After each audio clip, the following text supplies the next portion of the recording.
Paramashivoham Please relax. Nithyananda Please Paramashivoham all the participants, your host. How many of you actually started experiencing this oneness? When you're manifesting with the water, when you're actually connecting to that element, water element, and you're manifesting, you're able to experience that connection happening to you. You have that breakthrough. Great. Now, we are all going to be entering into a very powerful Nitya Kriya. See, understand. As you start evolving, you start manifesting powers, you start having the breakthroughs. Every aspect of your body, when your DNA changes, the fundamental diseases or issues that you may carry, they start altering, they start changing. You start having amazing breakthroughs through that.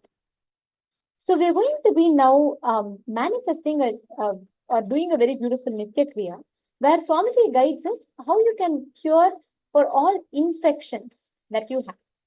And after this Nitya Kriya, we're going to be understanding about one of the most important fundamental principle that Nataraja represents, the Mukti Tattva of Nataraja. Sean Heya, I request you to listen to this session because I'm sure you will have a breakthrough and the cognition that you had posted in the morning. You will have a shift in that with this session. So first we're going to do a Kriya. It's going to be a short Kriya that we're all going to be doing.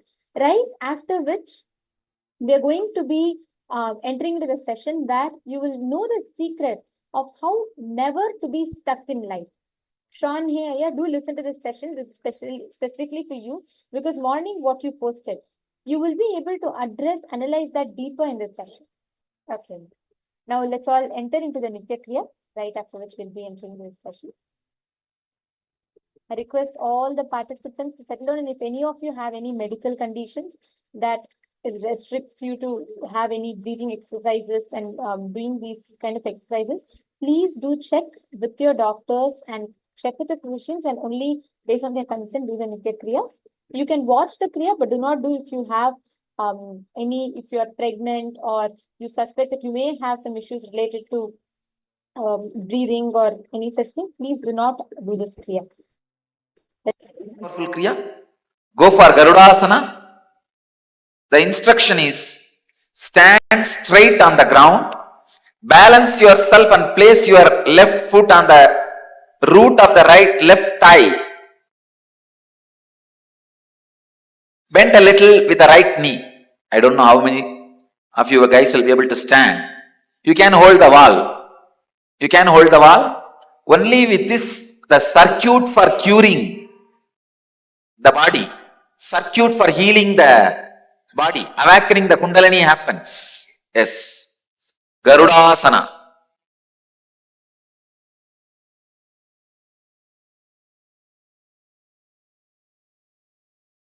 Bring the left knee close to the right ankle.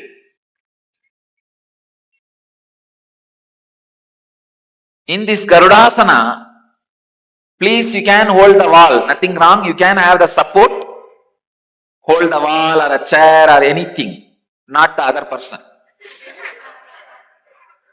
Now start the Plavini Kumbhaka. Plavini Kumbhaka means put your chin on the chest and hold the breath judiciously as long as you can.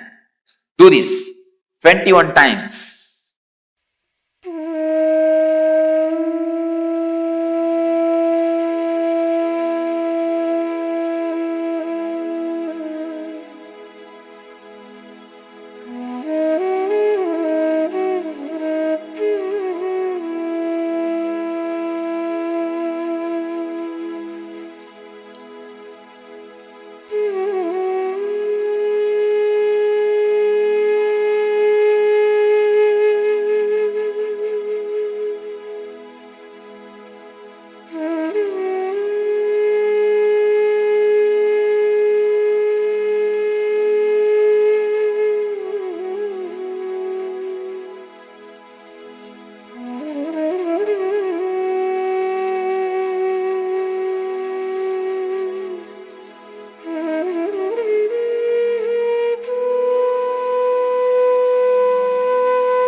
Now the next step.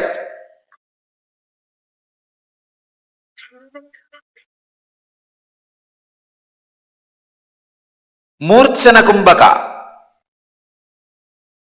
Inhale the retained breath by performing Jalandhara. Inhale completely, contract your throat and rest the chin on the chest, hold the breath. Same thing, more period it will happen now. That is why it's called Murchana Kumbhaka. Inhale completely, contract your throat and hold the breath. Means by resting the chin on the chest, hold the breath as long as you can. And exhale. When you can't hold anymore, hold. Do this 21 times.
Next step,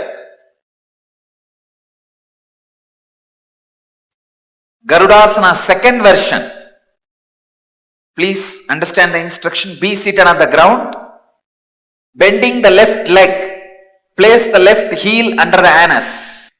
Bending the left leg, place the left heel under the anus. Fold the right leg and keep it upright, placing the right foot close to the right buttock. In Garudasana, Kamala Kumbhaka. Kamala Kumbhaka means inhale through the right nostril, retain the breath judiciously as long as you can. Exhale through the left nostril.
Inhale through the left nostril, hold the breath. Exhale through right nostril, hold the breath. Exhale through left nostril. Let me show you. Inhale through first inhale through right nostril, hold the breath.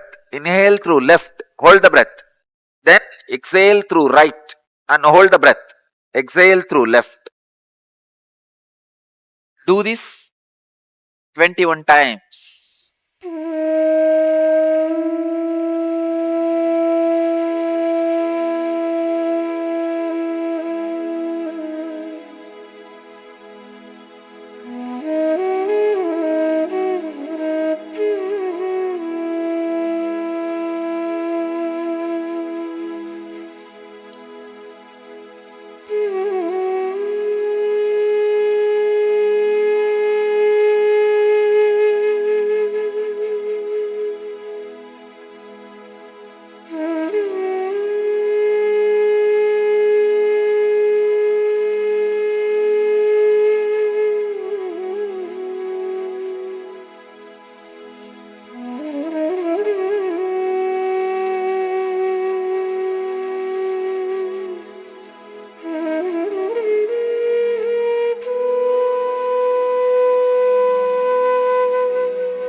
step, just sit silently for few minutes with restful awareness.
So the essence of my today's message is, two part of DNA you have. One is known by the science, which is responsible for your form, disease and all that.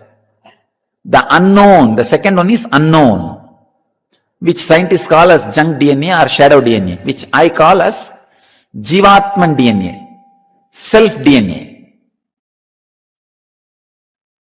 Awaken that self DNA, because that has all extraordinary powers.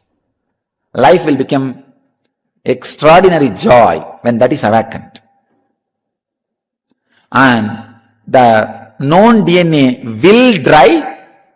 Those biomemories has to be dried. No other way. It cannot give you the life. That is not your blueprint. That is not your blueprint. You need to know that. As long as you catch that as a blueprint, life will be struggle. It will be struggle. So catch the macrocosmic DNA, allow that to open up. Life DNA, allow the Jivatman DNA, self DNA to open up. That will lead you to the ultimate.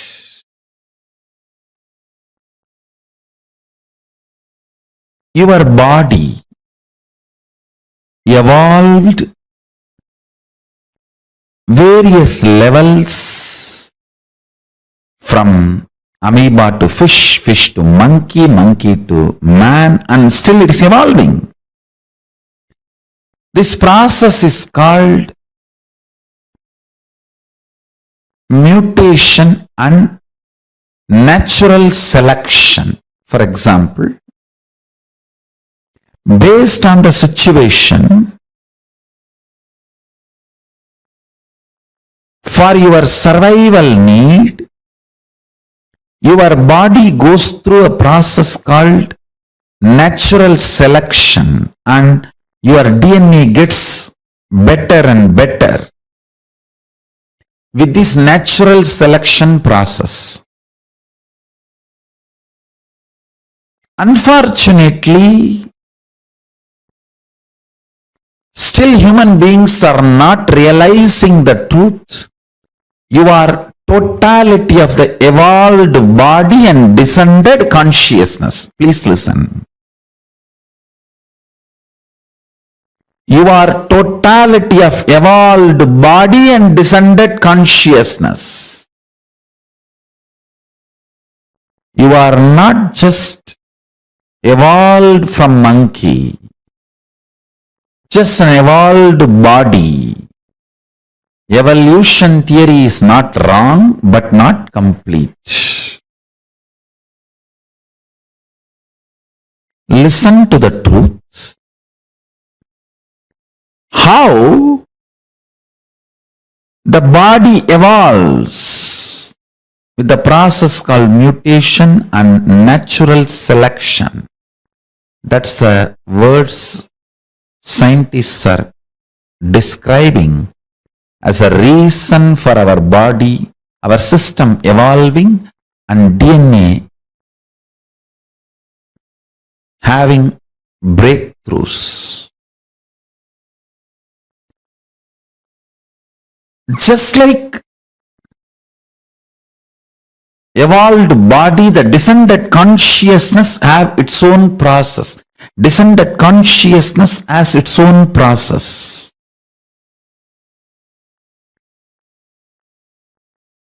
In the body, it's called natural selection. In the level of consciousness, I'll give this process, the equivalent of the natural selection process happening in the level of superconscious descending. I'll give the title of, listen carefully, conscious decision. In natural selection, you have to select from available options. In conscious decision, everything is possible for you. There is no limited options presented in front of you. There is no such thing as here there are million options, choose from this. No. Only in the body level, physical level, million options are presented and you are asked to choose anyone. That is what is called natural selection, based on the situation, survival of the fittest, and multiple reasons you do natural selection. But the descendants of the superconsciousness, it's a conscious decision. The good news is this moment you can decide to be liberated. There is no step by step. This moment consciously you can declare, I am unclutched. Then the pure superconsciousness will just blast your whole body and DNA and alter it to the level for the superconsciousness, Paramashiva, to manifest his glory. First thing you need to clear, stitch, heal within yourself is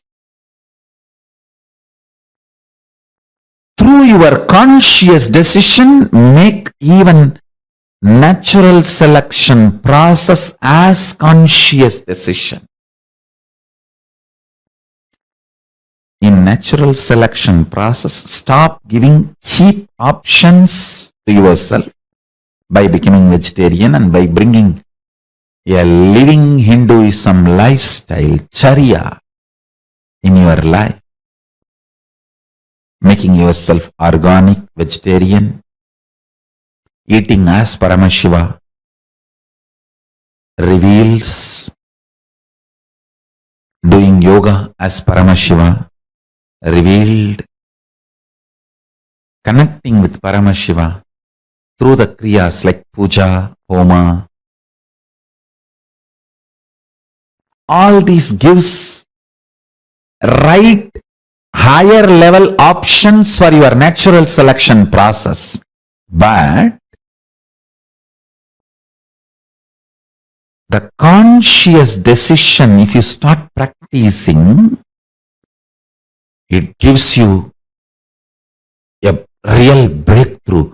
You are not functioning anymore with the natural selection process. You start functioning in conscious decision process. It's not that your DNA gets as a better DNA, it just gets a breakthrough DNA, Paramashiva's DNA. Understand?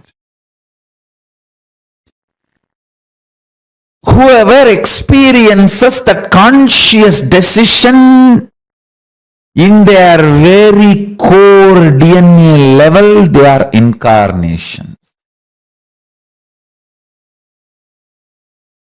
It is possible for you. It is possible for you. Decide, continuously hold that conscious decision, you are Paramashiva. And tell Paramashiva, Prabhu, Mahadeva, I know you reside in me. I invoke you with all my being. Please open up. Let your conscious decision capacity manifest in my DNA and upgrade myself from the natural selection process to conscious decision process. Listen. You do not need anything more than consciously deciding Paramashiva. He is waiting to manifest in you the moment you decide him. But if you allow this conscious decision process of Paramashiva in you, by invoking him, connecting with him, declaring oneness with him, declaring your integrity and allegiance to Mahadeva, Paramashiva, Just the very declaration is enough because he is waiting. With the declaration, he rushes into you, gushes into you. He just opens the floodgates and explodes into you and changes your DNA's natural selection methodology to conscious decision methodology. Understand, when your DNA decides to shift from natural selection to conscious decision, you manifest powers. Because power manifestation is a breakthrough, not growth. So understand, anything which you think not possible, pen down 25 items. Well, you know, actually you have 25 heads. In your real sense, Paramashiva. 25 independently intelligent tracks running in your brain is a normal standard for any Hindu DNA. Listen carefully. If you are born Hindu or initiated by me, your DNA is Hindu DNA.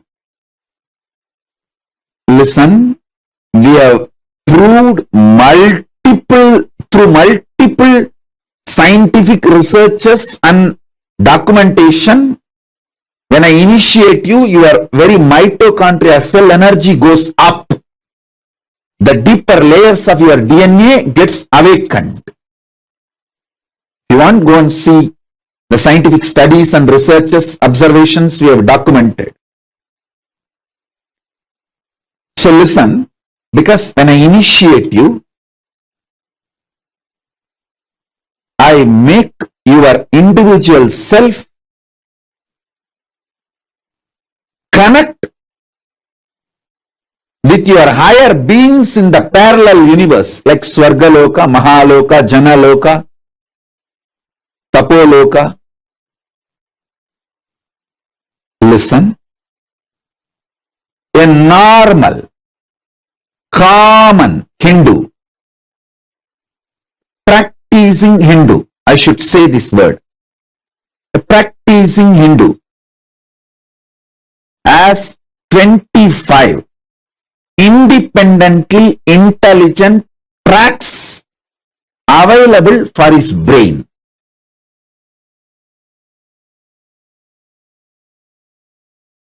Infusing consciousness into the dead DNA structure was a science available in Indian tradition. In Chennai, Mylapore, there was a Chettiar girl, Pumbavai.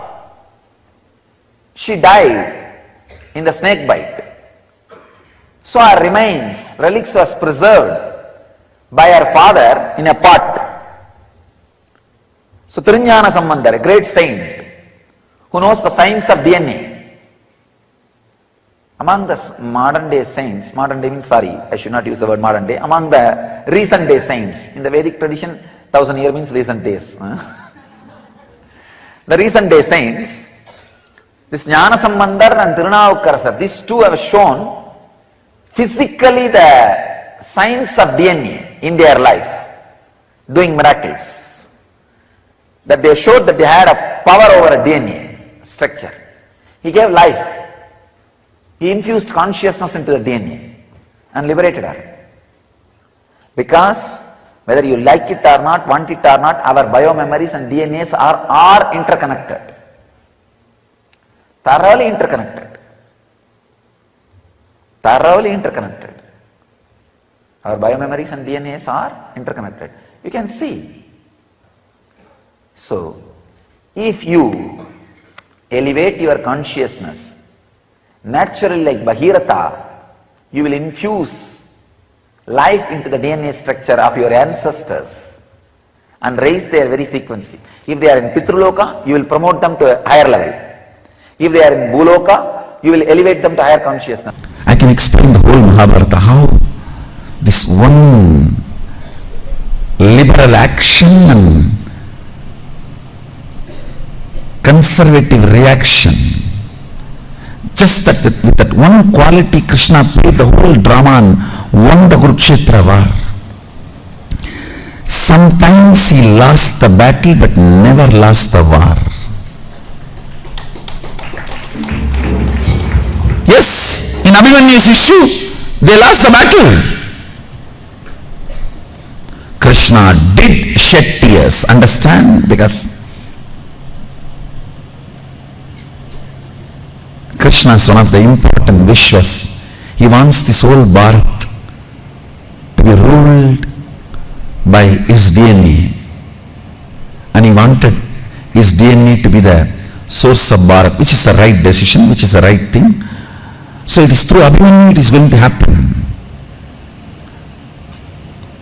When Abhimanyu died, he had tears, but fortunately already Abhimanyu's wife was pregnant. So he won the war but lost the battle. He would have produced few more kids and managed the country in a much better way. In Abhimanyu's issue, Krishna lost the battle. Abhimanyu's issue was not just Arjuna's son. It was Krishna's ambition too. It is through Abhimanyu, Krishna was getting the best DNAs collected, the best Kshatriya and Krishna's intelligence. The Yadava, understand? It is Kshatriyas, Yadavas together formed Bharata, and the whole Bharat is ruled by Kshatriya Yadava DNA.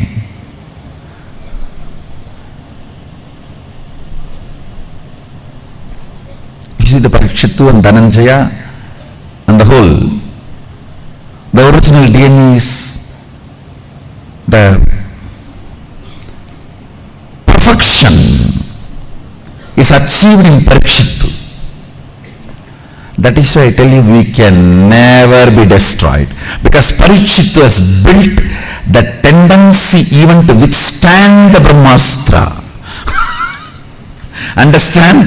Bharat can never be killed. Bharat can never be killed because the whole DNA process itself went through the Brahmastra attack. Of course, don't be lazy for that. But I want to tell you the truth, it cannot be killed. Because the DNA itself has gone through the test. If you know Mahabharata, you can understand what I am saying.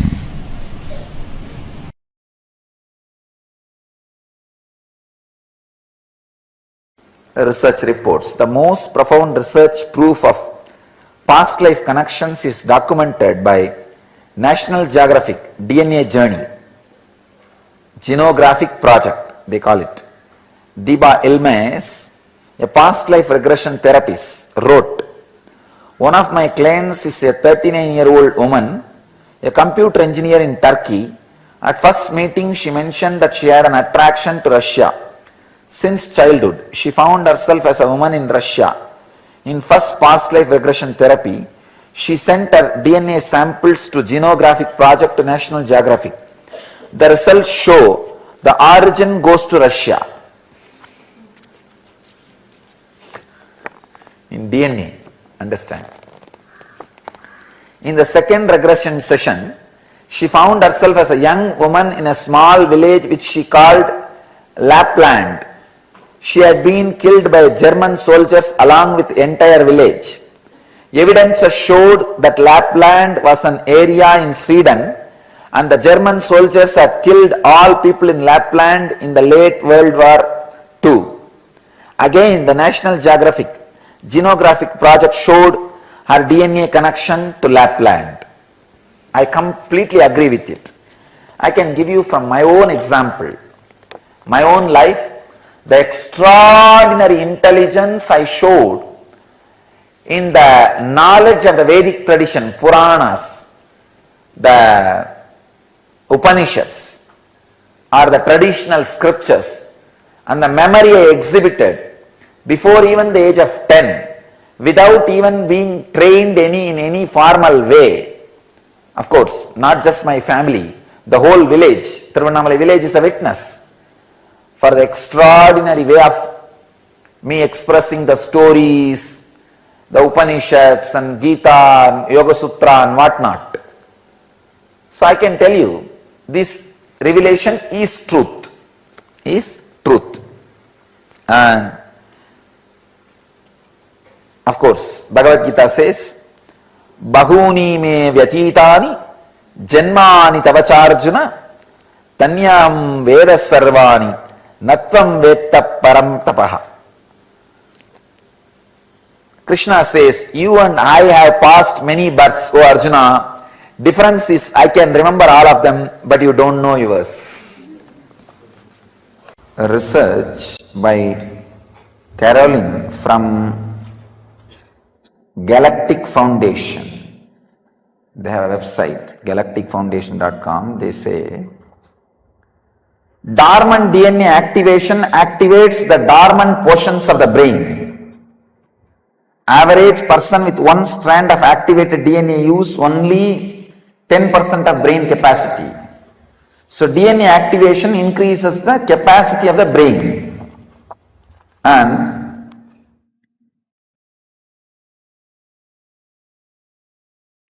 this is one truth, how the activation of DNA, the second strand, third strand, the next strands, activates the capacity of brain. There is another one research, Dr. Rick Strassman states. So his research says, DNA activation in turn activates the pineal gland, Anya Chakra, located in the middle of the brain, at the back of the third eye region. It is called seat of the soul.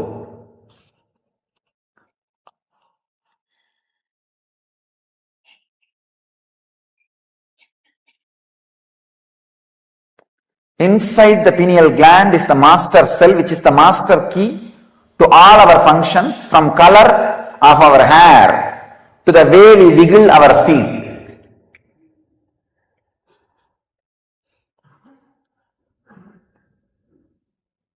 Beth Coleman, his research.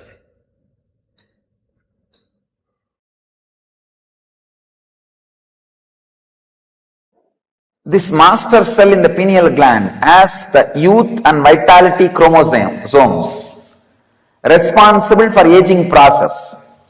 Activation of this gland leads to increase in melatonin secretion responsible for anti-aging. Melatonin is anti-aging hormone.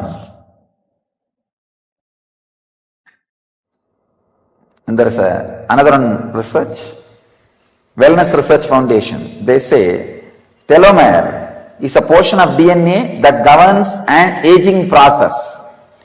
Each time when a cell divides through the course of evolution, a small portion of this telomere is not copied to the other cells, making them shorter and shorter over time.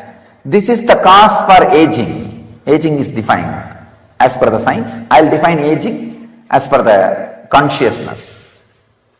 I will add my own experience on this line. There is another one beautiful research conclusion, by Philip D. Minton and Mr. Alciard. He says, telomerase is an immortality enzyme that controls aging process by rebuilding the telomerase. But gene controlling this telomerase is switched off. Activation of telomerase enzyme leads to anti-aging. So these are some of the Shastra Pramanas, means the Pramanas from the ancient rishis or modern rishis. Now I will add Atma Pramana, my experience, to what it is. So it can be a Apta Pramana for you.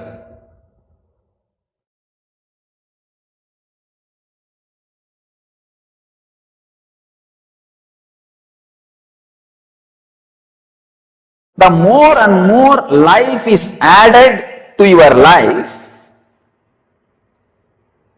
more strands of DNA is awakened. There are two things.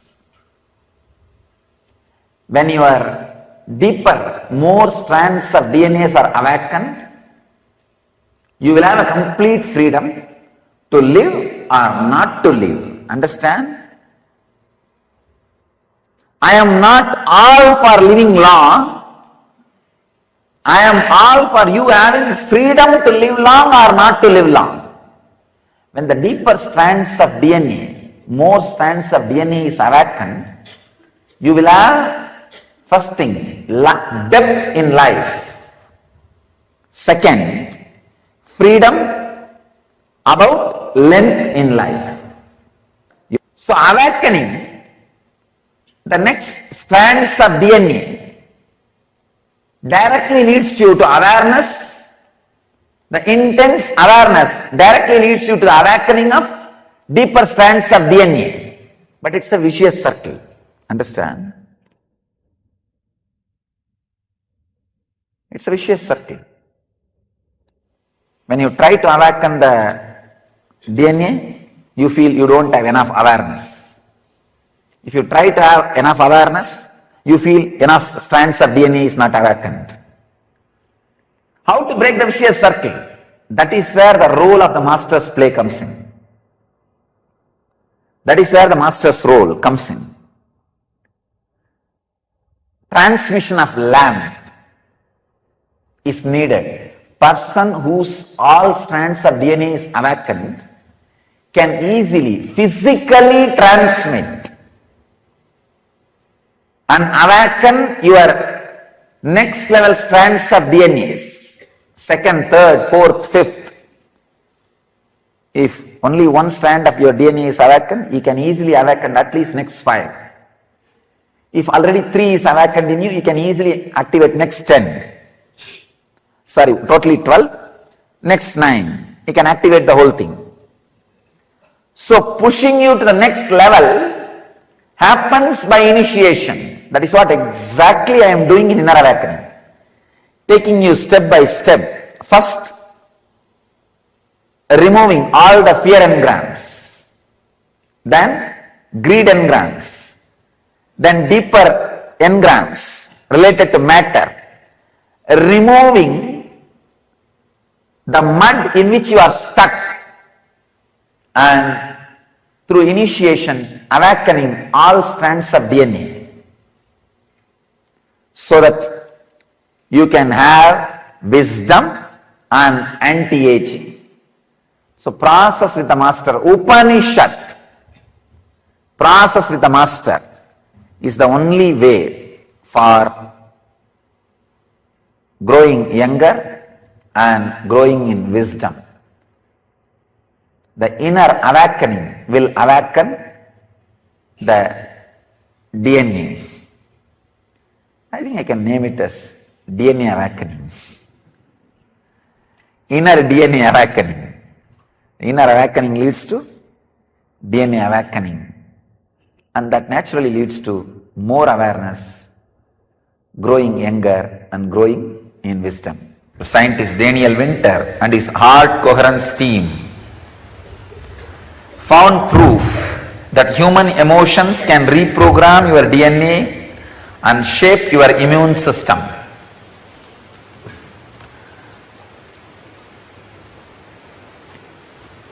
The whole NSP is proved just this one statement, through this one statement.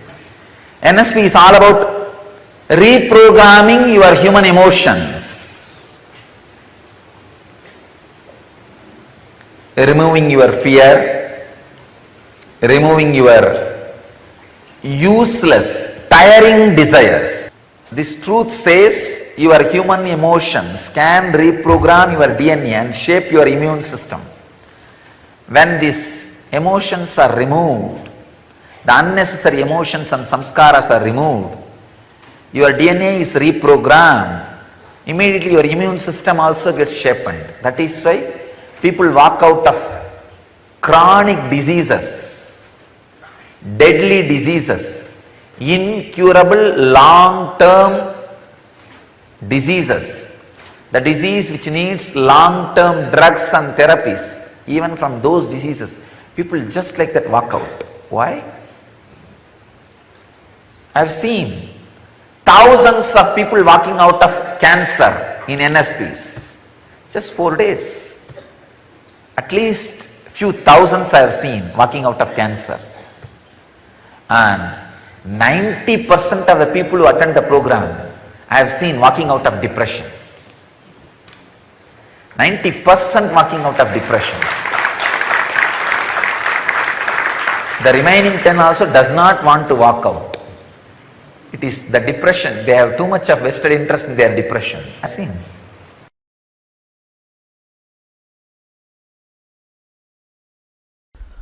Almost all spiritual tradition stops with awakening the non-mechanical parts of your brain. That's all.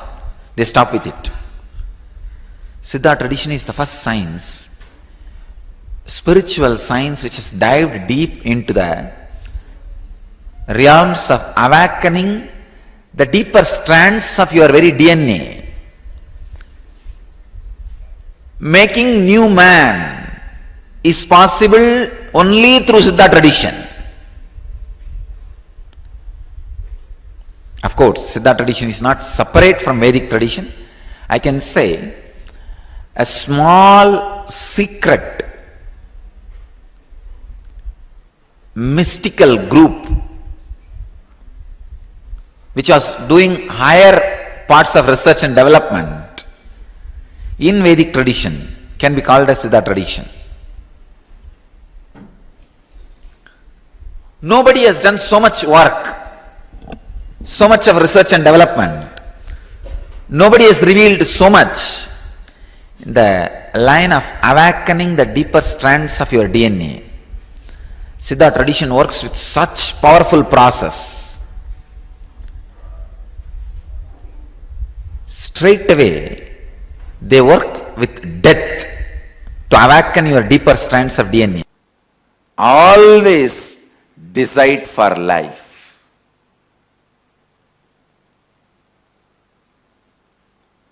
You have a right to live. With this context of Ishavasyam idagum sarvam yatkincha jagatyam jagat.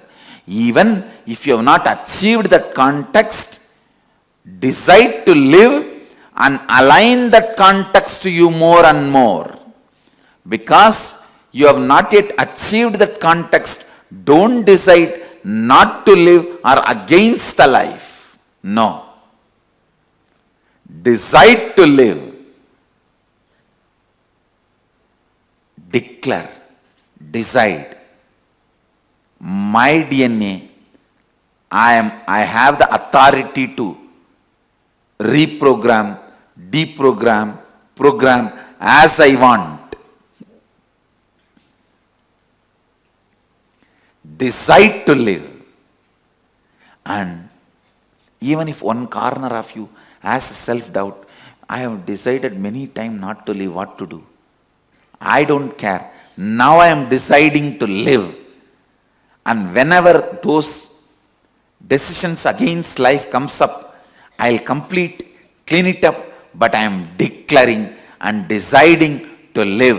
Kurvan neveka karmani jijivishetchadagum samaha. As a disciple of Upanishadic rishis, as a follower of Upanishads, declare Kurvanne karmani jijivishet chadagum samaha. I decide to live. My decision is for life. From now on, not only consciously, even unconsciously, subconsciously, I will not entertain decision against life. I'll entertain only decision for life.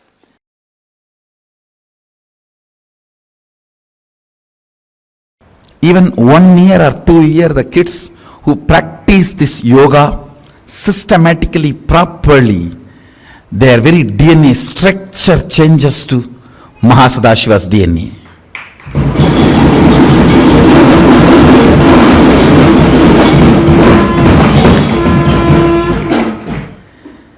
Every Kundalini Rajju and every Shiva Stamba is literally Sadashiva's Murti, Mahasadashiva's Murti. Through yoga, literally, your DNA can be altered to Mahasadashiva's DNA. Peace alters the very DNA structure, genetic structure, the core Anu Mahat structure. Understand? Nothing can be compared to unclutching. Spend more and more time, energy in unclutching. It will never be wasted. Time spent on unclutching is the most productive time for you in your life, because unclutching completely makes you altogether a different material. Understand? It makes your very biomemory, muscle memory, core structure, molecular structure, genetic structure, DNA structure, everything, all the 8 energy flow circuits, 7 energy flows, 1 the pure conscious explosion. So totally 8 energy flow circuits exist in you. All the 8 explodes when you unclutch. Understand? Unclutching is the space of Sri Kailasa. The consciousness which is atom inside the atom and universe more than the universe, that starts growing inside your body when you start developing the practices which raises the peace-centered powerfulness. Understand? Peace-centered powerfulness starts growing in your life with these 5 things. Detoxing methods like Samskara Dakana Kriya, Mrigasharira Vasa, Nirahara Samyama, unclutching, completion. Do all these practices. Deeper and deeper peace-centered powerfulness will start growing. Peace-centered powerfulness makes you different, metal altogether. It changes the very structure of your DNA, molecular structure, biomemory, muscle memory, the very quality of bioenergy.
Wow, what an amazing revelation. Actually, this session, what Swamiji revealed now, is one of the most fundamental and amazing principles.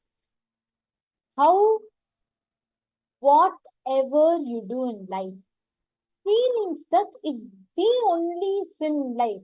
Other than feeling stuck, there is no problem with anything else. Can I request every one of you to please post your clicks? Ma Soumya, Ma Saichen, sorry, Ma Salichen, Ma Grazina Maria. Shaunaya, did you listen to this? Did you listen to this session? Could you please post your clicks here?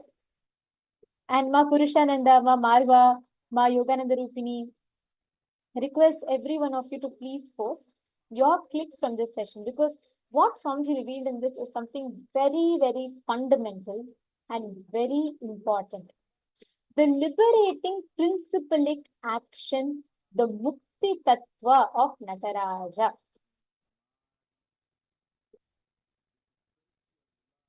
Yes, Ma Marva is asking, can I know something? Isn't stuck, stagnation, tamasic worse than death?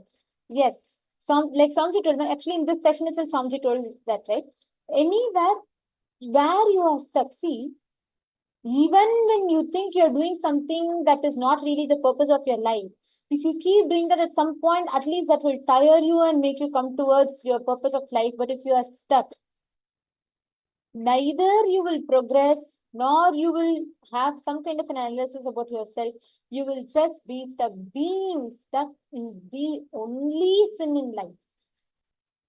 When you are stuck, being stuck is worse than death, because without even knowing what it is, without even attempting for something, you just leave it. It is like you go to the most expensive hotel. You have the whole, you put all your life savings into it. You go to that hotel, you get the menu, everything. But just because you feel, oh, the names might be complicated, might be, you would have not even seen the menu. And then you feel stuck. So you neither eat the food, nor even open and read the menu and you come back. That is exactly how life is when you're stuck. It is worse than death.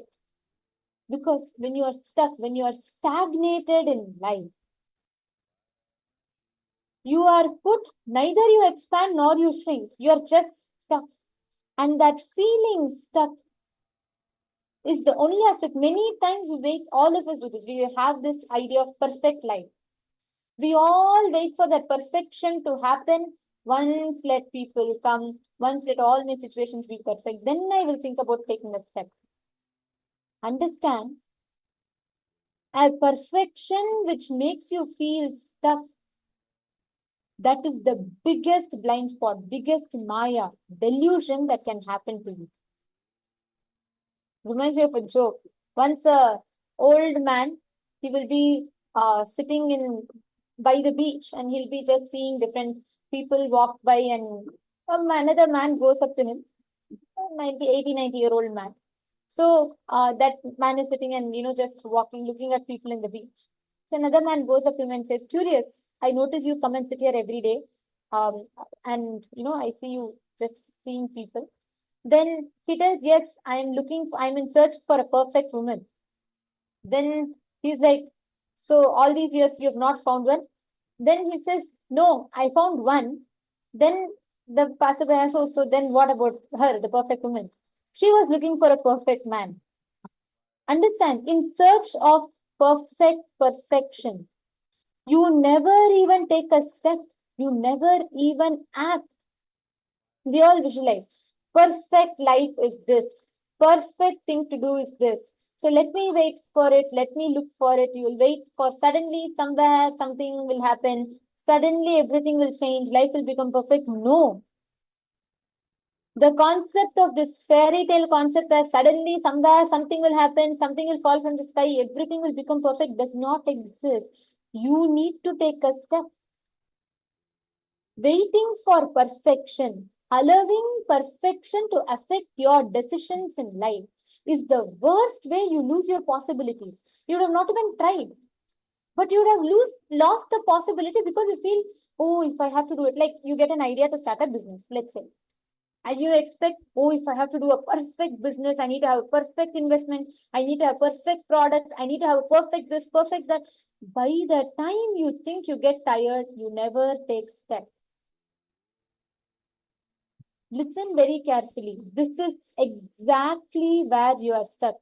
And this is where how all aspects of your life, you miss out things. You do not even explore your possibilities just because of your cognition. Shranaya, you have shared your click. Okay, so you've posted that how you understood that in that space earlier. I was just trying to tell you what I have an issue with time. What to be?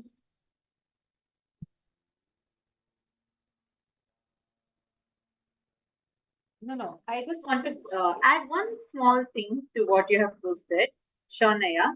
You're saying, right? Like, you need to know something here. Everything might not be fairy tales. Well, as long as your life is in the hands of someone else, as long as you put your life in someone else's hands, I'm not saying literally a person, it can be your patterns, it can be the agitations or reactions that's going on inside your body, or it can be the money that's there in your bank. As long as these are the factors that are going to be deciding if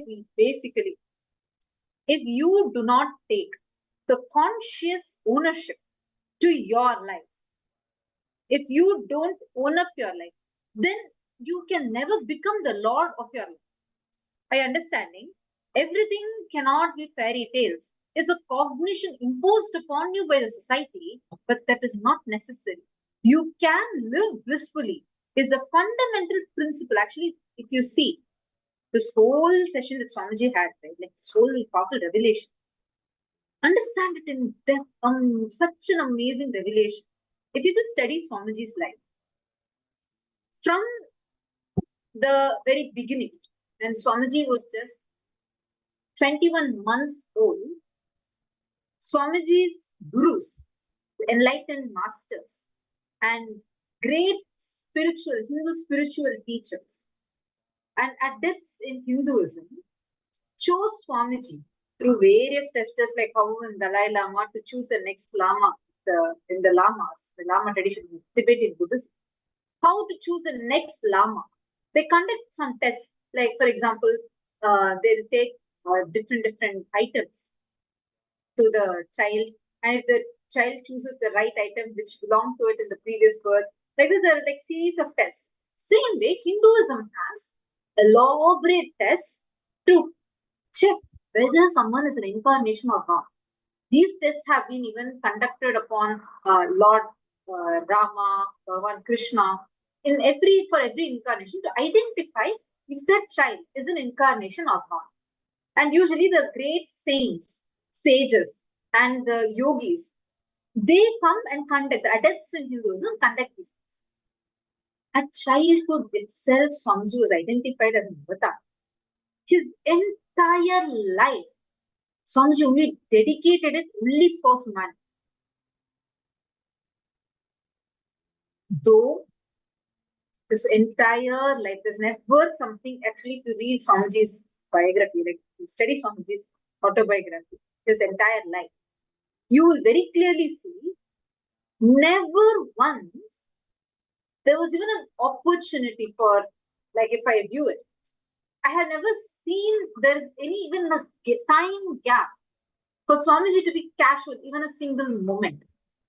There's nothing called as casual, like, being casual or experiencing the so-called normal life. His whole life, he dedicated it for humanity, and till now continuing to do the same. Despite that, Swamiji has faced the most brutal attacks just because he is reviving Hindus. And despite all of it, have you ever seen Swamiji ever be in the space of not being blissful? Tell me, have you ever heard? Exactly. Why?